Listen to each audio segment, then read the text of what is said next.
They dug up the garden because they had to grow vegetables, and we had the air raid shelter. Evacuated to my uncle in King's Coleswell, Devon. It couldn't be avoided. Oh yeah, plenty of food because my mum used to grow all the vegetables. It's great to see the Americans got any young children. I was born just before the war, so everything was normal to me, even though there was a war on. We heard this plane, and you could tell that you always knew the difference in the planes. You knew if they were German or ours.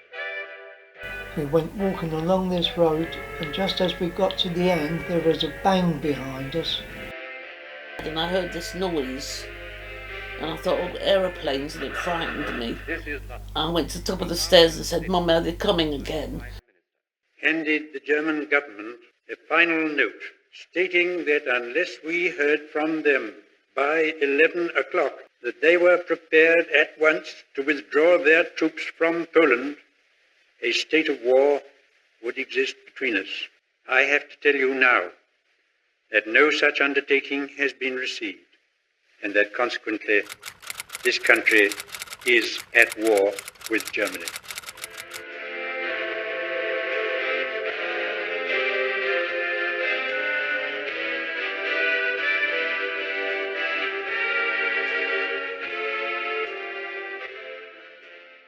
Germany invaded Poland on the 1st of September 1939. 2 days later, the UK declared war on Germany. Children saw sandbags being laid in the streets, air raid shelters being built, and heard the air raid siren for the first time. For the children, war was about to give them a childhood they would never forget. Well, I knew it was going to happen because my mother came from Wales, and she decided to go and see my grandma because she thought the war was going to start. So we went off to Wales, and I can very clearly remember all the stations on the way home. It was all a worry because, you know, it was going to be a war. And at the stations there were masses of soldiers all getting on the trains. Oh, it was quite frightening. I think we hadn't been there as long as we were going to stay, and it was, hurry up, you better get home because the war's going to start. We had to go through London for a start to get to Wales from Cambridge, and so it was a sort of worry that we were going to get back. I heard it on the radio with my parents. I can remember that because I'd been to see my cousins. I was walking up towards the prison, and they sounded the air raid sirens. So I heard those, and so that's how you knew that we'd gone to war. And almost immediately when we heard this speech, the sirens all went, just for a trial, for us to hear them. And I can remember everybody crying, and I certainly thought, you know, they were all going to come over straight away. We didn't have anything for months and months and months, actually. My father was a decoder, and he was sent all over. He could speak languages, so he was sent. We never knew what he did, but he was sent all over the place. He was a soldier, and he was working in Dover Castle on Pluto, pipeline under the ocean, feeding petrol down the pipeline over to France. And then one day it got blown up, and the shell landed in Dover by the lorry they was on, blew the lorry up, and I believe there's 16 of them on board, and they all went into the road and they covered them all up because they were all dead. And they come along and see my dad's sheet moving, pulled it back, and he was alive. He was the only one that came alive.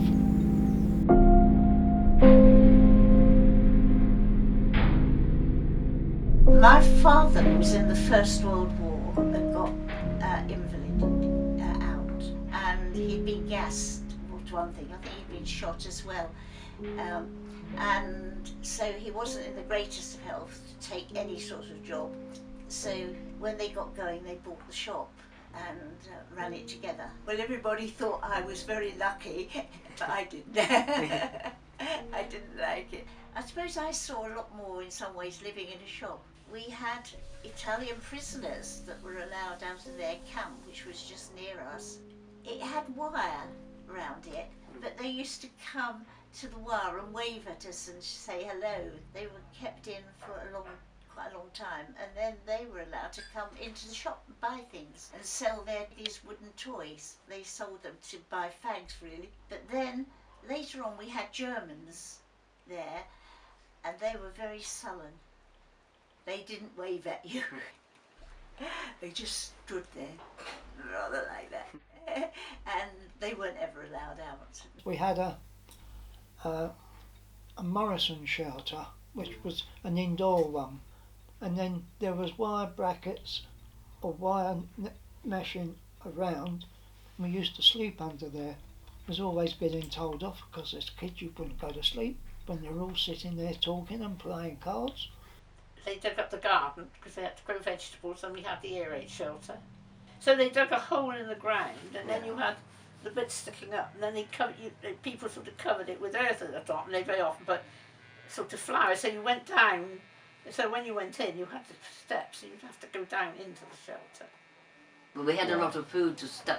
Tins we had to store down there in case we were stuck there for God knows how long. 2 bunks, there were about 4 of us, 5 of us in there. Terrible. Every night at 5 o'clock, down we went, came back 6 o'clock in the morning. It was fitted out. We had like bunk beds in there, and it was my mother, my sister, and myself, and then we had a boarder living, a lodger with us. So there was like beds, and I had an old aunt as well, and she used to sit in the middle. One occasion, my mother used to take me down into the cellar. We were in there once, which was down under the stairs in number 2 Silverdale Road, and there was a knock on the door, and it was somebody from across the road where the air raid shelter was, and said, Mary, you are silly. If ever a bomb hit this house, you'd be buried alive with your son. Don't ever go down in the cellar again, just because there's a war on. Go over to the air raid shelter, which we did. And if I hear the sirens now, I freeze. I get a cold shiver run up my back. Brings back terrible memories. I actually just change my facial. My face changes, and just for a second, then it's back to normal, but it's still there. The sound of the siren, the way it affects me.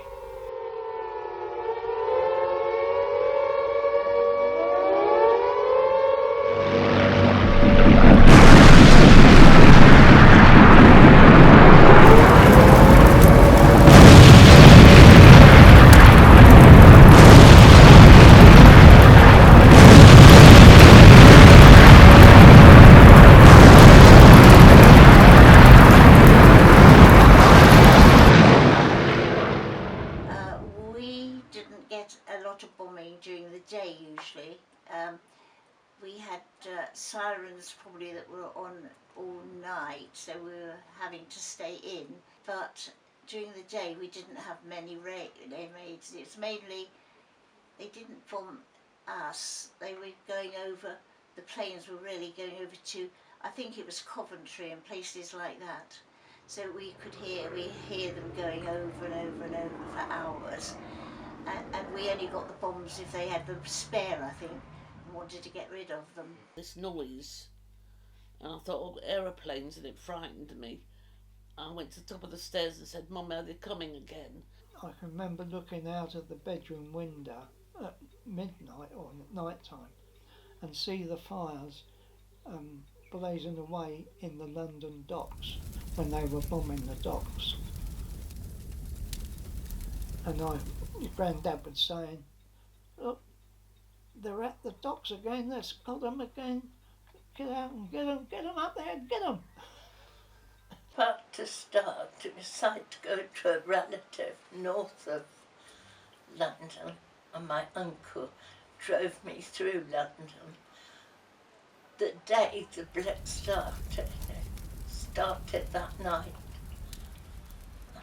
And, I left my gas mask in his car, and I was frightened to death for 3 months until he came back.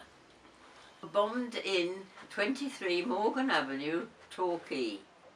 Somebody dropped a bomb, little bastard, in the garden, blew out, didn't, thank the Lord, it didn't kill anybody, it blew out all the windows and finished the garden, which people were more upset at the garden whether they, if they'd killed somebody. Walking along this road, and just as we got to the end, there was a bang behind us, and then all there was a load of dust, and we got blown round the corner.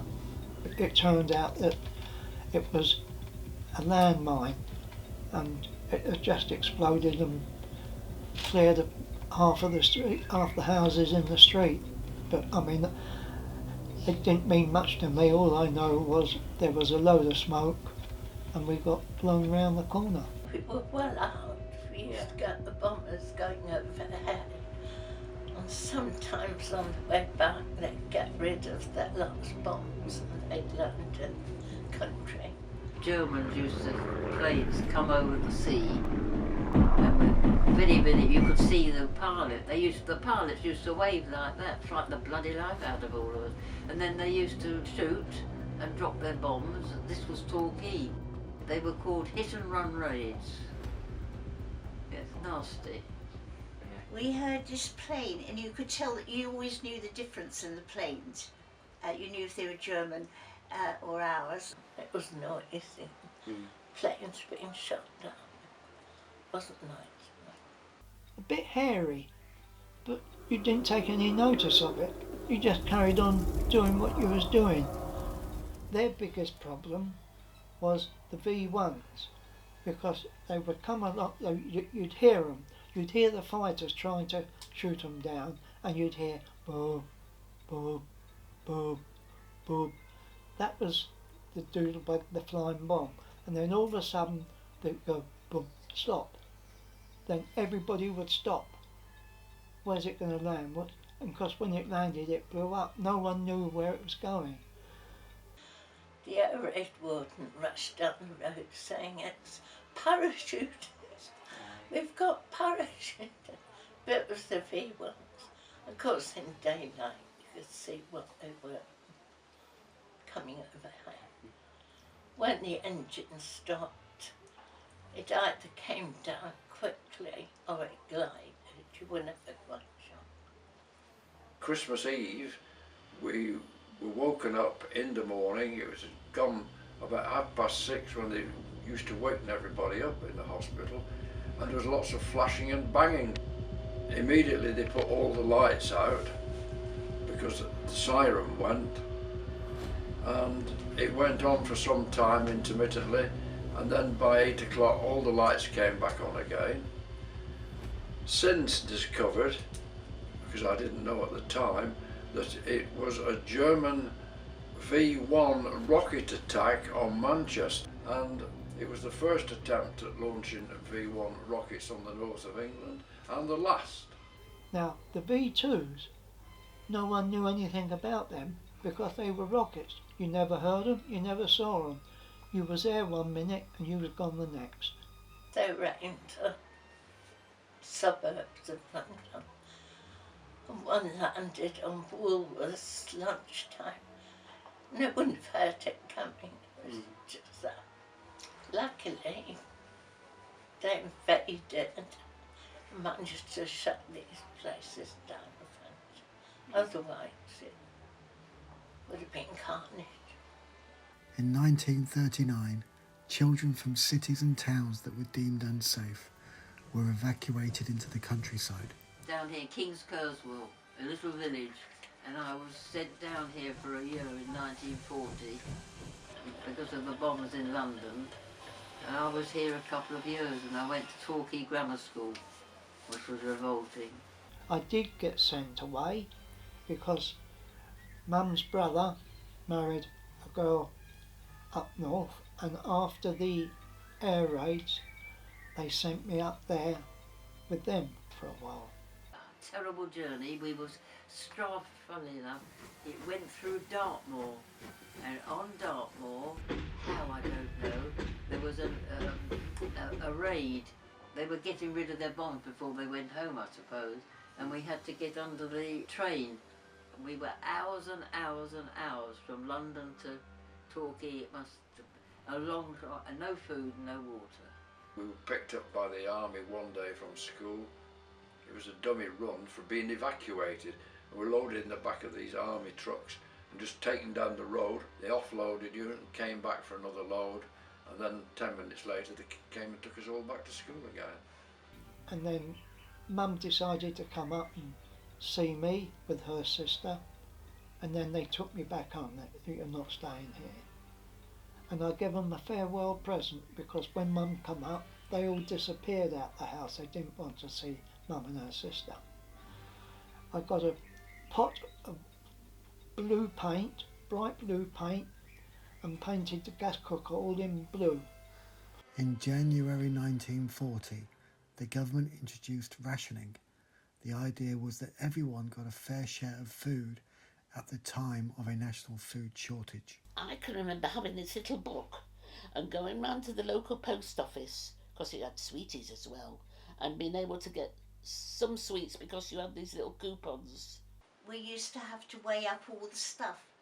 It came in great big, like butter came in great big blocks, and so we spent a lot of time in the evening weighing them into 2 ounces and 4 ounces, ready for the ration books.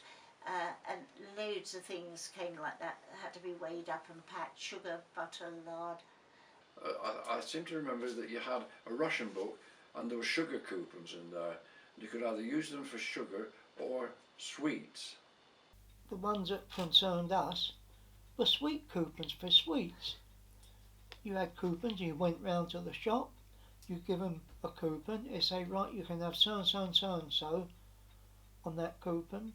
And obviously you still had to buy it, but you couldn't have as many as you wanted, only what was on that coupon. 2 ounces of butter a week does go 1 slice of toast. Clothes were on ration. You had utility coupons, they had a C on, and there was a V at one side. It was a circle with a V cut into one side, and they were clothing coupons. We lived on a farm, so my mum used to grow all the vegetables, and she used to bake her own bread, and so we never really noticed, the family didn't notice the shortage of food because we always had plenty, you see. Petrol was on ration if you had authority to get it, and again you had petrol coupons for that. But you could only get petrol coupons. The job you were doing had to be essential for the war, and it was the only way you could get to work, because the first thought of the government was go to work by walking. If you can't go by walking, go by bike. If you can't go by bike, go by bus. If you can't do that, we might give you an allowance for a motorbike, providing your job is essential.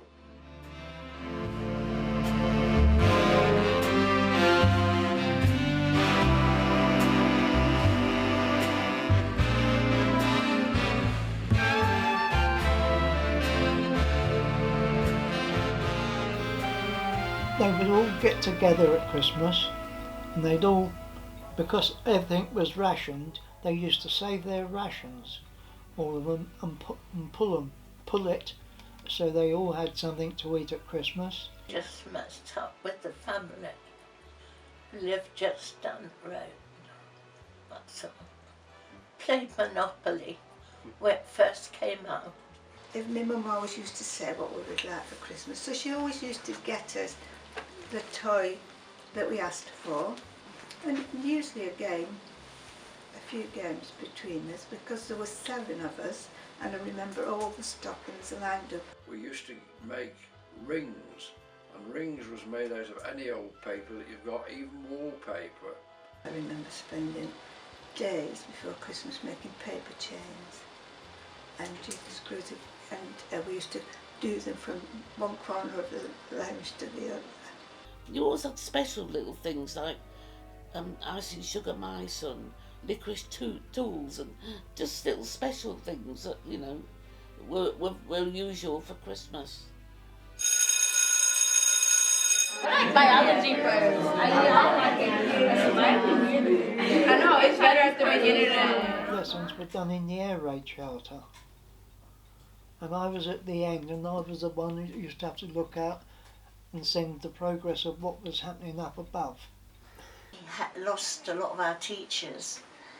They either went for war work or were called up, and we had a lot of really odd souls, and we didn't do much work, I don't think.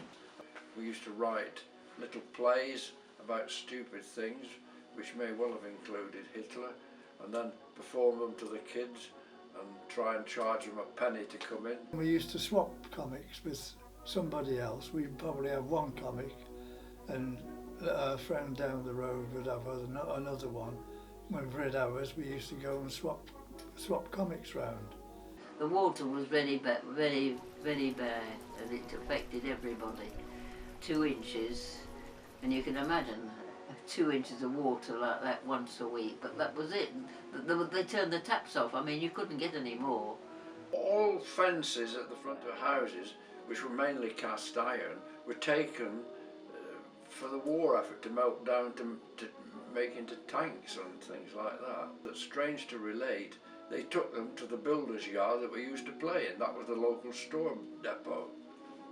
I remember when we moved from Whalley to another village in 1953, 52, 53, they were still in the builder's yard.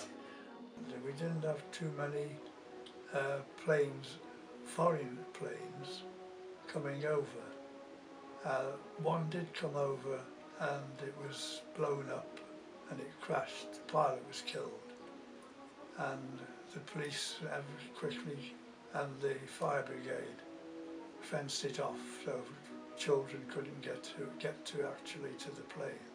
Of course, the word got round very quickly to us kids, and off we went dashing down the road, and the police were there and everybody, and us kids got through the line picking up bits of Spitfire.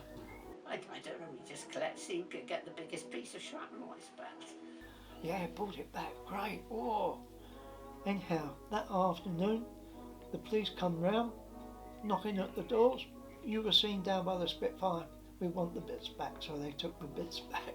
And trains were stopped waiting for permission to go to the next stage, and very often you got them with American soldiers in, and some of the cheeky kids used to shout up things like, "We're starving," and silly things like that. The American soldiers used to come down to the pub, and one night we were there and we always said, "Have you got any gum chum?" And they give us some chewing gum. And one night they decided to have us playing a game, a race. So they got all us kiddies together in a row, and the winner would receive some chewing gum. Victory in Europe, known as VE Day, was celebrated all over Europe on the 8th of May 1945. Many people threw parties, bonfires were lit, and it was celebrated well into the night.